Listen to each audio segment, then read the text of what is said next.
Well, in a story I read recently, one of the characters called themselves a realist. And I wondered, what is a realist anyway? Now, I'm thinking about these words today in Colossians chapter 3, the first 3 verses. It says, "Since you have been raised to new life with Christ, set your sights on the realities of heaven, where Christ sits in the place of honor at God's mighty right hand. Think about things of heaven, not the things of earth. For you died to the things of this life, and your real life is hidden with Christ in God." It says, set your sights on the realities of heaven.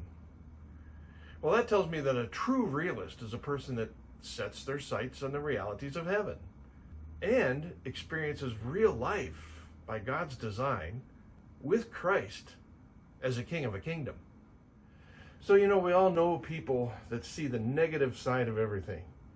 The cup is half empty rather than half full. They try to balance the negatives with the positives. They balance those negatives by looking for a few positive things and holding on to those and calling it being realistic. Sure, we need people who can identify the current realities of the world we live in. But even the negatives need the positive light of God's perspective.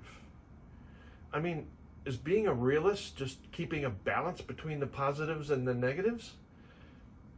Is being a realist keeping one hand on the negatives and the other hand on the positives?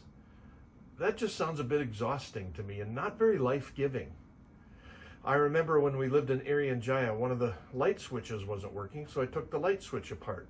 And under the cover, I found a fried gecko, one of those little lizards that are all over the place there. The little lizard had managed to put one hand on the negative post and the other hand on the positive post, and it took the life out of him. He was toasted. If being a realist is about balancing the negatives and the positive, I think I smell smoke. Now, I'm thinking that being a true realist is having the wisdom to see the positive lessons even in the negative. With God's help, can we discover the good even in bad situations? That seems like a flow of electricity that is in the right direction, life-giving, and faith-building.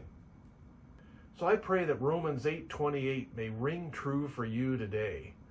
And we know that God causes everything to work together for the good for those who love God.